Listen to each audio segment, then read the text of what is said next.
কিমান ভিতৰত সোমাব লাগিব? ভিতৰত মানে বেছি দূৰ নহয়, অকণমানটো।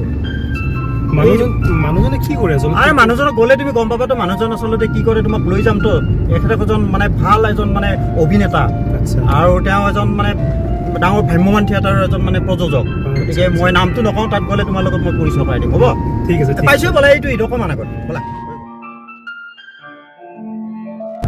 ঠিক আছে, ৰখাই দিয়া, ইয়াতে ৰখাই দিয়া। তোমাৰ ইনফৰমেশ্যনটো ঠিক আছে? মোৰ ঠিক আছে, মই জানো এইটো ঘৰ মই জানোতো, এইটো ঘৰ এইফালে গম পাওঁ, এইটোৱে।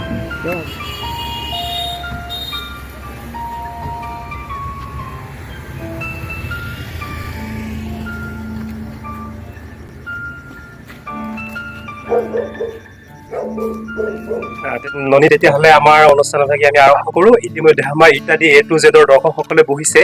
আজি আমি এনেকুৱা এজন ব্যক্তিৰ ওচৰলৈ আহিছোঁ, আপোনালোকে চাগে প্ৰায়ভাগে চিনি পাইছে, আৰু যিসকলে চিনি পোৱা নাই আজি নিশ্চয় চিনি পাব। দাদা, আমাৰ এটা অনুষ্ঠান আছে, আপোনাৰ ডায়েৰীৰ পাতে পাতে মই প্ৰণৱ কুমাৰ ডেকা আৰু এয়া ননী গোপাল বৰ্মন। নমস্কাৰ। আৰু আজি আমি জানিব বিচাৰিছো, আপুনি আপোনাৰ ডায়েৰীৰ পাততনো কিনো লিখিলে, কি লিখিব বা ভৱিষ্যত পৰিকল্পনা কি, এনেকুৱা ধৰণৰ কিছু তথ্য লাভ কৰাৰ বাবে আপোনাৰ ওচৰলৈ আহিছো। এতিয়া পোনপ্ৰথমে কওকচোন, আপোনাৰ পৰিচয়টো দিয়কচোন। মই নজৰুল ইছলাম। মই প্ৰথমে জীৱনৰ পাতনি মেলো ঠিকাদাৰ হিচাপে ঠিকা কৰোঁ। তাৰপিছত আপোনাৰ কি বুলি কয়, মই সাংস্কৃতিক জৰিয়তে অসমৰ জনমানসত এইডছ আৰু আপোনাৰ পৰিয়াল কল্যাণ আঁচনিৰ ওপৰত গোটাই এতিয়া সাংস্কৃতিক অনুষ্ঠান পৰিৱেশন কৰিছিলোঁ শদিয়াৰ পৰা ধুবুৰীলৈকে। আৰু সেই যিটো আপোনাৰ কি বুলি কয় সাংস্কৃতিক অনুষ্ঠান আমি পৰিৱেশন কৰিছিলোঁ, তেতিয়াই মানুহৰ অনুপ্ৰেৰণাত প্ৰত্যেকটো নলবৰীয়া মানে অফিচাৰে মোক মানে আপোনাৰ কি বুলি কয় কৈছিলে যে আপুনি এখন থিয়েটাৰ কৰক, মোবাইল থিয়েটাৰ। তেওঁলোকৰ অনুপ্ৰেৰণাত মই 1997-98 চনত বৰদৈচিলা থিয়েটাৰ কৰিবলৈ লওঁ। আৰু সেই বৰদৈচিলা থিয়েটাৰে 97-98 চনৰ পৰা আজিলৈকে চলি আছে আৰু চলাই আছে কোনোমতে। কৰোণাৰ পিছত মানে গোটেই সামাজিক বাতাবৰণটোৰে এটা চেটবেক আহিছে, আৰু তাৰ প্ৰতিফলন মোবাইল থিয়েটাৰ বেছিকৈ পৰিছে। আমি মানে চলিব নোৱাৰা অৱস্থালৈ উত্তৰণ কৰিলোঁ। আৰু এতিয়া যদিও আমি থিয়েটাৰ কৰি আছোঁ, থিয়েটাৰৰ আগতে যিটো আপোনাৰ মানুহৰ যিটো আগ্ৰহ আছিল, সেই আগ্ৰহটো আজিকালি যেন কিছু পৰিমাণে হ্ৰাস পাইছে, তেনেকুৱা মোৰ অনুভৱ হৈছে। হয়, যিহেতু আপুনি থিয়েটাৰৰ কথা আৰম্ভ কৰিলে, কিন্তু মই পোনপ্ৰথমে আপোনাক সুধিব বিচাৰিছো, আপুনি এই মানে কালচাৰেল দিশলৈ কেনেকৈ আহিলে? আপোনালোকৰ ধৰক বংশত মা দেউতা ককা আইতা এই কালচাৰেল দিশত আছিলে নেকি? ডেফিনেটলি আছিলে। আমাৰ দেউতাই খুব ভাল হাৰমনিয়াম বজাইছিলে, গীত গাইছিলে, আৰু আপোনাৰ কি বুলি কয় এই যে আপোনাৰ ধৰ্মপুথিবিলাক মানে তেওঁ খুব সুন্দৰভাৱে আপোনাৰ কি বুলি কয় পঢ়ি ৰাইজৰ মাজত পৰিৱেশন কৰিছিলে। তো তেনেকুৱা এটা পৰিৱেশ আমাৰ ঘৰত আছিলেই আৰম্ভণিৰ পৰা। আমি স্কুলীয়া লাইফৰ পৰা আপোনাৰ অভিনয় আৰম্ভ কৰোঁ। মই প্ৰায় ক্লাছ 9তেই পূৰ্ণাংগ নাটক নলবাৰী নাট্য মন্দিৰত কৰিছোঁ, স্বপ্ন সম্ভৱা বুলি। আৰু তেনেকেই আপোনাৰ ইখনৰ পিছত সেইখন নাটক কৰি গৈছোঁ। নলবাৰী কলেজত মই পঢ়িছিলোঁ, আৰু নলবাৰী কলেজত আপোনাৰ মই 2 বছৰ পঢ়িছিলোঁ, 75-76 চন, আৰু 2 বছৰতে মই আপোনাৰ কলেজ সপ্তাহত যি নাটক কম্পিটিশ্যন হয়, তাত আমি শ্ৰেষ্ঠ গ্ৰুপ, শ্ৰেষ্ঠ অভিনেতাৰ মানে সন্মান আমি পাইছিলোঁ। তাৰোপৰি আমি নলবাৰী নাট্য মন্দিৰত পূৰ্ণাংগ নাটক মোটামুটি 100খন কৰিছোঁ। তাৰপিছত আপোনাৰ কি বুলি কয়, মই 2বাৰ অসমৰ শ্ৰেষ্ঠ অভিনেতা হিচাপে পৰিগণিত হৈছোঁ। এবাৰ আপোনাৰ 1984 চনত অসম বুৰঞ্জীমূলক নাট প্ৰতিযোগিতা হৈছিলে আপোনাৰ ডিষ্ট্ৰিক্ট লাইব্ৰেৰীত, গুৱাহাটী ডিষ্ট্ৰিক্ট লাইব্ৰেৰীত, য'ত আপোনাৰ অসমৰ তেতিয়া আপোনাৰ থিৰু ভূঞাকে আৰম্ভ কৰি আপোনাৰ ইন্দু ভূঞাকে আৰম্ভ কৰি বিভিন্ন অভিনেতা অভিনেত্ৰীয়ে সহযোগ কৰিছিলে। আমি অগ্নিগৰ্ভ বুলি নাটক এখন কৰিছিলোঁ। তাত আমি শ্ৰেষ্ঠ দল, শ্ৰেষ্ঠ পৰিচালক, শ্ৰেষ্ঠ অভিনেতা, শ্ৰেষ্ঠ অভিনেত্ৰী, শ্ৰেষ্ঠ পৰিচালক হৈছিল আপোনাৰ কন্দৰ্প মহন্ত, শ্ৰেষ্ঠ অভিনেত্ৰী হৈছিলে আপোনাৰ তেওঁৰ মিছেছ মেঘালী মহন্ত, মই নজৰুল ইছলামে আপোনাৰ শ্ৰেষ্ঠ অভিনেতা হৈছিলোঁ। তাৰপিছত নলবাৰীৰ মোৰ চনটো পাহৰিলোঁ, নলবাৰী সদৌ অসম নাট্য সন্মিলনত আমি অনুকূল শৰ্মাৰ নাটক এনেকৈ চলিছে দিন নাটকত আমি মদন কাজীৰ হেৰি আছিল আপোনাৰ পৰিচালনা আছিল, ইয়াত কম্পিটিশ্যন কৰিলোঁ। তাতো আমি best group, best actor, best actress গোটেই সামগ্ৰিকভাৱে মই পাইছিলোঁ। অসমত দুবাৰকৈ মই শ্ৰেষ্ঠ অভিনেতাৰ সন্মান লাভ কৰিছোঁ। আৰু এটা কথা হ'ল, তাৰমানে ধৰক আজিকালি যে ভ্ৰমণ থিয়েটাৰত যে মানুহৰ যি মানে এই উৎসাহটো বা মানুহে নাটক চাবলৈ জড়িত হৈছে, কিহৰ কাৰণ বুলি ভাবে? কাৰণটো আপোনাৰ এক নম্বৰ কথাটো হৈছে যে আজিকালি প্ৰত্যেকেই মানে আপোনাৰ কি বুলি কয় বেছিকৈ খুব গ্লেমাৰ আৰ্টিষ্ট বিচাৰে। গ্লেমাৰ আৰ্টিষ্ট বুলি ক'লে গ্লেমাৰ আৰ্টিষ্টটো তেনেকৈ নায়েই। মানে অসমত ধৰক আপোনাৰ কি বুলি কয় এতিয়া গ্লেমাৰ বুলি ক'লে প্ৰস্তুতি আৰু যতীন বৰাই গ্লেমাৰত পৰে, বাকীখিনিতো আপোনাৰ কি বুলি কয় চৈ তথাপিতো মৃদুল ভূঞাক কিছু পৰিমাণে ইম্পৰ্টেণ্ট দিয়ে পাব্লিকে, কিছু পৰিমাণে আপোনাৰ উৎপল দাসক ইম্পৰ্টেণ্ট দিয়ে, কিছু পৰিমাণে কি বুলি কয় প্ৰসেনজিৎ কি লিখিবা প্ৰসেনজিৎ চৌধুৰী লিখে নেকি, প্ৰসেনজিৎ চৌধুৰী এনেকৈ কেইটামান আৰ্টিষ্টক আপোনাৰ কিছু পৰিমাণে গুৰুত্ব দিয়ে। আৰু তেনেকৈ কেইটামান আৰ্টিষ্টক অলপ গুৰুত্ব দিয়ে, কাৰণ এই মোবাইল থিয়েটাৰৰ বিষয়টো হ'ল আপোনাৰ কমিটিয়ে আগ্ৰহেৰে আমাক পেণ্ডেলবিলাক বুক কৰিব লাগিব। কাৰণ আৰ্টিষ্টৰ মোবাইল থিয়েটাৰৰ প্ৰত্যেকটো আৰ্টিষ্টেই একোজন সু অভিনেতা সু অভিনেত্ৰী, কাৰণ সিহঁতে প্ৰফেচনেলিজিমটো বুজি পায় কাৰণে ইয়াত মই সৰু বৰ বুলি নকওঁ, কাৰণ কমিটিয়ে ইম্পৰ্টেঞ্চটো দিয়ে যে আপোনাৰ কি বুলি কয় অলপ নাম জ্বলা অভিনেতা অভিনেত্ৰী থাকিলে তেওঁলোকে আগতীয়াকৈ বুক কৰে। আৰু যদি নাটক ভাল হয় তেতিয়া নাটক আৰম্ভ হোৱাৰ পিছত আপোনাৰ কি বুলি কয় পিছমুখি চাব নালাগে। নাটক ভাল হ'লে আপোনাৰ যিকোনো আৰ্টিষ্টৰ নাটকে ৰাইজে আঁকোৱালি লয়। আৰু মানে আপোনাৰ তথাকথিত জনপ্ৰিয় অভিনেতা অভিনেত্ৰীৰ নাটক ফ্লপ হোৱা বহু বছৰত পৰিলক্ষিত হৈছে। কিন্তু আমি আশা কৰিম, কাৰণ কি এইটো এটা স্বনিয়োজিত অসমৰ একমাত্ৰ পৃথিৱীৰ ভিতৰত অসমতে একমাত্ৰ মোবাইল থিয়েটাৰ আছে। আৰু এই মোবাইল থিয়েটাৰক আপোনাৰ কি বুলি কয় অচ্যুত লহকৰদেৱে নানা কষ্ট কৰি ইয়াক প্ৰতিষ্ঠা কৰিছিলে, আৰু ইয়াক প্ৰতিষ্ঠা কৰাৰ লগে লগেই অসমৰ ৰাইজে ইয়াক আঁকোৱালি লৈছিলে। আৰু অসমৰ জনমানসত ই মানে বিহুৰ পিছতেই যদি আপোনাৰ সাংস্কৃতিক অনুষ্ঠান বুলি মানুহে আঁকোৱালি লৈছে অসমীয়া মানুহে, তেতিয়াহ'লে মোবাইল থিয়েটাৰক লৈছে। আজিও মোবাইল থিয়েটাৰ যি ঠাইতে যায় তাত এটা উৎসৱমুখৰ পৰিৱেশ হয়। কিন্তু আমাৰ দুৰ্ভাগ্যৰ বিষয় যে আপোনাৰ মানে অসম হৈতেহি যিবিলাক নেতা পালি নেতা আছে, মই আপোনাৰ কি বুলি কয় চৰকাৰকে কোৱা নাই, বিপক্ষ দলকো কৈছোঁ, যে আপুৰুগীয়া সম্পত্তিটো এই যে আপোনাৰ মোবাইল থিয়েটাৰ, এই মোবাইল থিয়েটাৰক আপোনাৰ কোনো ধৰণৰ আমি গুৰুত্ব দিয়া তেওঁলোকে দেখা নাই।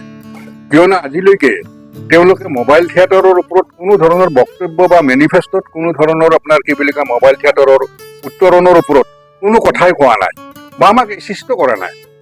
আমাক আপোনাৰ কি বুলি কয় সেই সৰ্বানন্দ সোণোৱাল ডাঙৰীয়া থাকোঁতে আপোনাৰ কি বুলি কয় যেতিয়া মানে আপোনাৰ হেৰি আহিলে এই কি বুলি কয় কভিড আহিল, কভিডৰ পিছত আমাক 10 লাখ টকাকৈ একোটা অনুদান আগবঢ়াইছিল। সেইটো আমাক আমাৰ মাননীয় মুখ্যমন্ত্ৰী হেমন্ত বিশ্ব শৰ্মাদেৱে দিছিলে।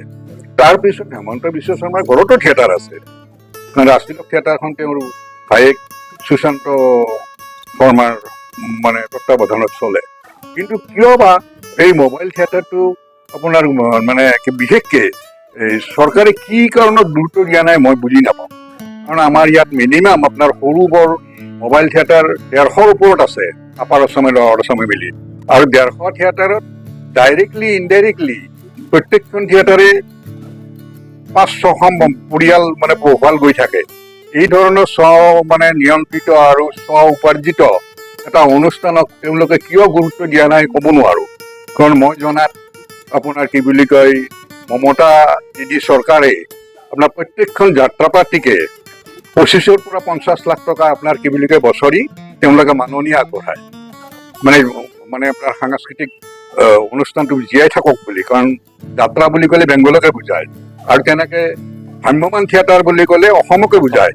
তো অসমৰ ভ্ৰাম্যমান থিয়েটাৰক কি কাৰণত গুৰুত্ব দিয়া নাই, উই পিপুল ডোন্ট নো। কিন্তু তেওঁলোকক আমি আপোনালোকৰ মাধ্যমৰ জৰিয়তে অনুৰোধ কৰিম যাতে তেওঁলোকে এই হেৰিটোক আপোনাৰ মোবাইল থিয়েটাৰ অনুষ্ঠানটোৰ ওপৰত গুৰুত্ব দি ইয়াক এটা জীপাল কৰি তোলে কাৰণ আজি আপোনাৰ 99% থিয়েটাৰেৰে আপোনাৰ কোভিডৰ সময়ত গোটেই গাড়ী মটৰ আপোনাৰ ভাঙি চিঙি বিক্ৰী কৰি গৈছে তাৰোপৰি মই আপোনালোকৰ এই মাধ্যমেদি এটা বস্তু আকৌ অনুৰোধ কৰিম যে আমি গাড়ীবিলাক আপোনাৰ কি বুলি কয় সেই সময়ত বন্ধ হৈ থাকিল বেয়া হৈ থাকিল আমি বিক্ৰী কৰি দিলো তাৰপিছত এতিয়া আপোনাৰ বোলে টেক্সৰ কাগজ আমাৰ ঘৰে ঘৰে আহি আছে তেওঁলোকক টেক্স দিব লাগে এইটো যাতে টেক্সৰ পৰা আমাক ৰেহাই দিয়ে তাৰ কাৰণে অনুৰোধ কৰিলো যোৱাবেলি আমি থিয়েটাৰ কৰি থাকোঁতে আপোনাৰ কি বুলি কয় এই যে কি বুলি কয় আপোনাৰ বুঢ়া পাহাৰ তাতে গেটত আমাৰ বাঁহ ওলাই থকাৰ কাৰণে দুখন গাড়ীকে চাৰ্জ কৰি 20,000 কৈ আপোনাৰ কি বুলি কয় ফাইন কৰিছিলে কাৰণ বাঁহ নোহোৱাকৈ থিয়েটাৰ চলিব নোৱাৰে বাঁহটো হ'ল থিয়েটাৰৰ এটা আটাইতকৈ ডাঙৰ অলংকাৰ কাৰণ আমি বাঁহেৰে আমি আপোনাৰ মঞ্চখন তৈয়াৰ কৰোঁ আৰু বাঁহ যদি নোলোৱাকৈ আমি কেনেকৈ দিম হয় মোবাইল থিয়েটাৰ বন্ধ কৰি দিব লাগিব তেতিয়া মই সেই হেৰিজনক আপোনাৰ কি বুলি কয় অফিচাৰ ইনচাৰ্জজনক মানে ফোনত সুধিছিলোঁ যে বাঁহটো আমাৰ যাবই বোলে নহয় এইটো চৰকাৰৰ নিয়ম আপোনালোকৰ বাঁহ ওলাই আছে আমাৰ ফাইন হ'ব লগে লগে সেই ৰিচিপ্টকাৰী আজিকালি অনলাইন দিয়ে তো অনলাইনত আপোনাৰ 20,000 নে 21,000কে দুখন দিলে মই আপোনাৰ হোৱাটছএপত চিএম ছাৰক ৰিকুৱেষ্ট কৰি পঠাইছিলোঁ কিন্তু গুৰুত্ব নিদিলে তো এই ধৰণৰ কথাটো কি বুলি কয় এই অনুষ্ঠানটো জীয়াই থাকিব লাগিলে ৰাইজৰ পৃষ্ঠপোষকতাত আমি চলি আছো কিন্তু চৰকাৰৰ পৃষ্ঠপোষকতা লাগিব আৰু পৃথিৱীৰ বিৰল অনুষ্ঠান এটাক তাৰমানে অসমখন যদি কোনোবাই কয় আটাইতকৈ সুসভ্য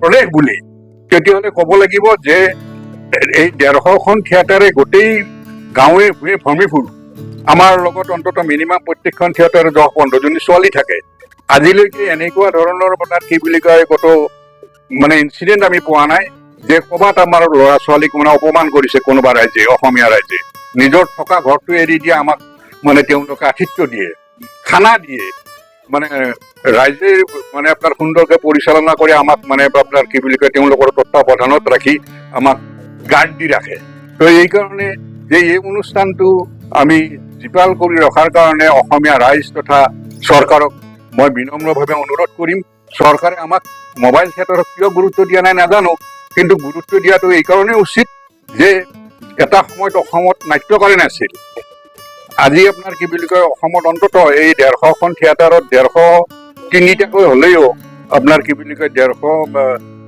150 ডিভাইড ইনটু 450খন নাটক আমাৰ প্ৰত্যেক বছৰে ওলায় এইটো আমাৰ এটা ডাঙৰ সম্পত্তি নহয় জানো কাৰণ এটা এটা ডাঙৰ সম্পত্তি এই সম্পত্তিটোক আপোনাৰ কিয় তেওঁলোকে গুৰুত্ব দিয়া নাই মই নাজানো কিন্তু মোৰ আপোনালোকৰ এই ইত্যাদি চেনেলটোৰ মাধ্যমেদি চৰকাৰ তথা ৰাইজৰ ওপৰত অনুৰোধ থাকিল যে এই অনুষ্ঠানটো জীয়াই ৰখাৰ কাৰণে ৰাইজে যেনেকৈ আহপুৰুষাৰ্থ চেষ্টা কৰে তেনেকৈ চৰকাৰেও ইয়াক অলপ কাণ দিয়াটো আমি আন্তৰিকতাৰে বিচাৰোঁ ভ্ৰাম্যমান সম্পৰ্কত বহুখিনি তথ্য লাভ কৰিলোঁ কেনেকৈ চলি আছে বৰ্তমান পৰ্যায় আৰু আগৰ পৰ্যায়ৰ মানে বিভিন্ন ধৰণৰ বিশৃংখল বা কিবা কিবি ধৰণৰ মানে এই মাজেদি চলি আছে কিন্তু তাৰ মাজতে মই আপোনাক এটা প্ৰশ্ন কৰিব বিচাৰিছোঁ বৰ্তমান সময়ত কাঠফুলাৰ দৰে ভ্ৰাম্যমান থিয়েটাৰ জন্ম হৈছে তাৰ বিনিময়ত কি হৈছে কিছুমান শিল্পীৰ মানে এনেকুৱা অৱস্থা হৈছে পানীৰ হাঁহ নচৰা অৱস্থা হৈছে ধৰক এগ্ৰিমেণ্ট কৰে কিবা এটা পইচা শেষত পইচাটো নিদিয়ে এতিয়া আপোনাক মই এটা কথা ক'ব বিচাৰিছোঁ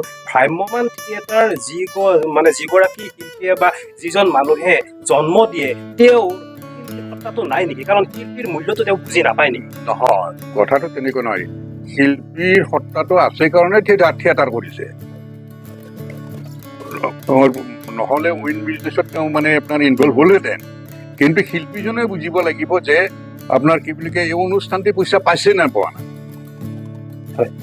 কাৰণ আপোনাৰ গাড়ী লাগে 5খন মিনিমাম এখন সৰু থিয়েটাৰতো তো মানে আপুনি ভৰণ পোষণ আমাৰ যাতায়াত আমাৰ এই গোটেই কৰাৰ পৰিমাণ প্ৰত্যেকটো মানুহৰে মানে আপোনাৰ দৰমহা থাকে এইখিনি দিব পৰাকৈ আপোনাৰ সেই প্ৰযোজকজনে পইচাটো পাইছে নে পোৱা নাই এইটো ক্ষেত্ৰত ধৰক আপুনি যিটো কথা ক'লে পইচাটো পাইছে নে নাই এইটো ক্ষেত্ৰত অকণমান গ্লেমাৰ আৰ্টিষ্টৰ কাৰণে প্ৰব্লেম ক্ৰিয়েট হৈছে নেকি? ধৰক এজন গ্লেমাৰ আৰ্টিষ্টক মিনিমাম ধৰক 20ৰ পৰা 40, 50, 60 লাখ টকালৈকে দিবলগীয়া হয়। তাৰ বিনিময়ত থিয়েটাৰৰ মানে পইচা যিহেতু ইনকামটো ঠিক তেনেকুৱাই, কাৰণ ক'ৰবাত থিয়েটাৰখন হ'লে বা মাতিলেহে পইচাটো দিব পাৰিব। তেনেকুৱা ধৰণৰ কিবা গ্লেমাৰৰ কাৰণে প্ৰব্লেমটো হ'ব পাৰে। সেইটো নহয় বুলি মই এইকাৰণে ভাবোঁ, কাৰণ কি এতিয়া ধৰক আপোনাৰ কি বুলি কয়, যিখন থিয়েটাৰক যতীন বৰাক ৰাখিছে এটা অত্যাধিক মানে টকা এটাত, তো তেওঁ ৰেটটোও বঢ়াই লৈছেতো, মানে ৰেটটোও বঢ়াই লৈছে। এই মোবাইল থিয়েটাৰে কোনোবা এখন থিয়েটাৰে 1,80,000 টকাও ৰেট কৰিছে পাৰ শ্ব', আৰু কোনোবা এখনে 50,000 টকাটো শ্ব' কৰিছে।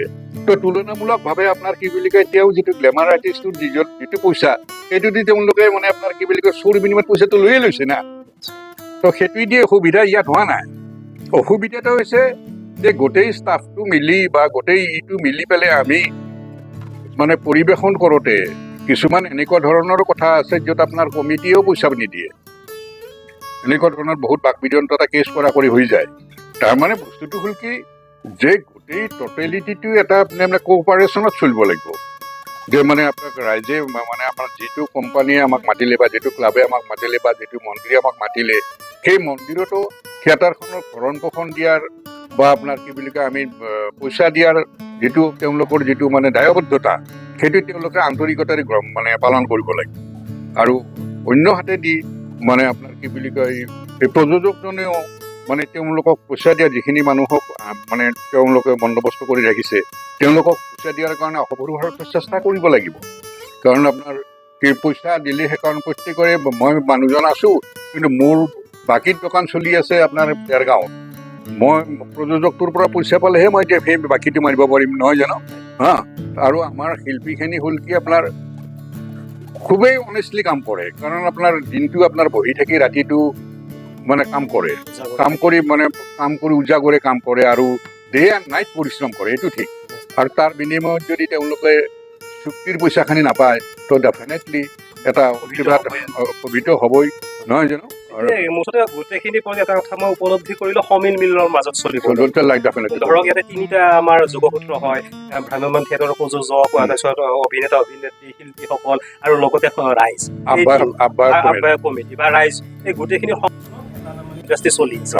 আৰু এই ইণ্ডাষ্ট্ৰীটোৰ ওপৰত যদি চৰকাৰে আৰু অকণমান সাৰ পানী দিয়ে, তেতিয়াহ'লে সেই ইণ্ডাষ্ট্ৰীটো ধুনীয়া হৈ উঠিব। কাৰণ পৃথিৱীৰ ভিতৰত একমাত্ৰ ইণ্ডাষ্ট্ৰী হৈছে অসমৰ ভ্ৰাম্যমাণ থিয়েটাৰ। আৰু সেইকাৰণে আমিও এই চেনেলটোৰ যোগেদি চৰকাৰক এবাৰ অনুৰোধ কৰিব বিচাৰিছোঁ, যিহেতু ইতিমধ্যে আমাৰ প্ৰযোজক আমাৰ দাদাই কথাখিনি ক'লেই, আপোনালোকে সুদৃষ্টি দিয়ক। কাৰণ যিহেতু এইটো এটা ইণ্ডাষ্ট্ৰী, আমাৰ বহুত পুৰণা ইণ্ডাষ্ট্ৰী। আৰু আজি দাদাৰ ওচৰৰ পৰা আমি বহুখিনি তথ্য লাভ কৰিলোঁ। এতিয়া আমি বহু দূৰলৈ যাব লাগিব। আপোনাৰ আজি আচলতে শাৰীৰিক অসুস্থতাও অকণমান আছে বুলি ভাবিলোঁ, গোটেইখিনি খা খবৰ লোৱাৰ বাবে আহিলোঁ। আৰু শেষত এটা কথা ক'ব বিচাৰিছোঁ, অহা বছৰ বৰদৈচিলা থিয়েটাৰৰ ফালৰ পৰা কিবা নতুন পদক্ষেপ আছে? না, আমি 24-25 নাট্যবৰ্ষত 3খন নাটক লৈছোঁ। আপোনালোকে জানে অভিজিৎ ভট্টাচাৰ্য এটা মানে জনপ্ৰিয় নাম। অসমৰ বিখ্যাত নাট্যকাৰ অভিজিৎ ভট্টাচাৰ্যৰ ৰচনা পৰিচালনাৰে অহাবাৰ আমি পৰিৱেশন কৰিম অঘৰী ছোৱালীৰ প্ৰেম। আপোনালোকে জানে সতীশ দাস এজন মানে চিনাকি নাম নাট্যকাৰ হিচাপে। তেওঁ যোৱা বছৰো আমি কৰিছিলোঁ, মনৰ মানুহ খুব ভাল পাইছিলে ৰাইজে। এইবাৰ আমি তেওঁৰ এখন নাটক লৈছোঁ, গংগাৰ পানী মক্কাৰ মাটি। তাৰপিছত আপোনাৰ কি বুলি কয় এজন উঠি অহা নাট্যকাৰ নৱৰত্ন পাটোৱাৰী, তেওঁ বৰ সুসাহিত্যিক, ঔপন্যাসিক, গল্পকাৰ, গীতিকাৰ, কবি। তেওঁৰ লৈছোঁ আপোনাৰ সীতাৰ সংসাৰ। এই 3খন নাটকেৰে আমি আমাৰ 24-25 বৰ্ষৰ নাট্যযাত্ৰা আৰম্ভ কৰিম। ৰাইজক আমি আবেদন কৰিছোঁ, নিবেদন কৰিছোঁ, অনুৰোধ কৰিছোঁ, আমাৰ 3খন নাটকে যাতে তেখেতসকলে চাই আমাক দিহা পৰামৰ্শ দি আমাৰ নাট্য দলটো আগবাঢ়ি যোৱাত সহায় কৰে। সঁচাকৈ ননী গোটেইকেইটা নাম ভাল লাগিছে। আৰু আটাইতকৈ কি ভাল লাগিছে জানা, এই এখেতসকলে এটা কাম কৰিছে, অকল যে মানে পুৰণা নাট্যকাৰে নাটক লোৱা নাই, দুজন নতুন নাট্যকাৰক লৈছে, নতুন মানে হেৰি কৰিছে, ইয়াতে ইনভলভ কৰিছে। আৰু ঠিক তেনেকৈ আপোনালোকে চাগে নতুন শিল্পীও ইয়াত এইবাৰ আনিব আছে। নতুন শিল্পী আছে আপোনাৰ কি বুলি কয়, যিজনী আমাৰ হিৰইন, তেওঁ বৰ্তমান এই আপোনাৰ কি বুলি কয় টিভি চিৰিয়েল কাম কৰি থাকে, হিমানী কলিতা বুলি কলিয়াবৰৰ। তাইক আমি এইবাৰ অভিনেত্ৰী হিচাপে ৰাখিছোঁ। তাৰপিছত আপোনাৰ অভিনেতা হিচাপে মেইনলি আছে আপোনাৰ মৃদুল বৰুৱা, তাৰপিছত আছে আপোনাৰ পংকজ পূজাৰী, আপোনাৰ অৰ্চনা পূজাৰী, আপোনাৰ পল্লৱী ফুকন, পংকজ বৰা, সুনীল শৰ্মা, আপোনাৰ দীপাংকৰ বৰা, এনেকে আপোনাৰ কি বুলি কয় কেইবাটাও মানে আৰু এটা আবুল শিল্পী আৰু এজন আছে আপোনাৰ এই তাক লুজ কেৰেক্টাৰ বুলি জানে বিমল তালুকদাৰ, কমেডিয়ান হিচাপে খুব ভাল, মানে একক অভিনয় কৰি ফুৰে। তেওঁ মানে যোৱাবাৰো আছিল, এইবাৰো থাকিব। সঁচাকৈ ননী বহুখিনি কথা গম পালো। তুমি কিবা সুধিবলগীয়া আছে নেকি তোমাৰ? শিকিব লগা কি আছে আৰু মানে কি নহওক দাদাই আজি যিখিনি কথা ক'লে নজনা কথা আমি দাদাৰ পৰা জানি ল'ব পাৰিম। যিখিনি নাজানা কথা আমিও জানিলো, দৰ্শকসকলে জানিলে। গতিকে আমি এটাই ক'ব বিচাৰো যে অহা 24-25 নাট্যবৰ্ষত যাতে বৰদৈ জিলা থিয়েটাৰৰ এই তিনিখন নাটক আপোনালোকে উপভোগ কৰক, আমিও উপভোগ কৰিম। যাৰাই যেনেকৈ বোলে দিহা পৰামৰ্শ কি কৰিব লাগে বা সেইখিনি আপোনালোকে কমেণ্ট যোগে জনাব বা নাটকখন চাব। আৰু আমাৰ ফালৰ পৰা আমি আশীৰ্বাদ কৰিছো যাতে এই বৰদৈ জিলা থিয়েটাৰ আৰু দাপটভাৱে আগবাঢ়ি গৈ যাতে নতুন নতুন নাটক উপভোগ কৰিব পাৰো বা আমিও যাতে তাৰ পৰা কিছু বস্তু শিকিব পাৰো, সেইখিনি আমি কামনা কৰিছো। আৰু আপোনাৰ সুস্বাস্থ্য কামনা কৰি আপুনি যাতে ভালে থাকে, আমি সদায় ভগৱান আল্লাহৰ ওচৰত আমি প্ৰাৰ্থনা জনাইছো আপুনি সুস্বাস্থ্যৰে আমাৰ এই নাট্যদলটো আগবাঢ়ি যাওক। আৰু সেইখিনি কৈয়ে আমাৰ আজি যিটো অনুষ্ঠান পাতে অনুষ্ঠানটো আমি ইমানতে সামৰণি মাৰিছো। এই হিচাপত আমি ক'ব লাগিব যে আপোনালোকে চাই থাকিব ইত্যাদি A to Z।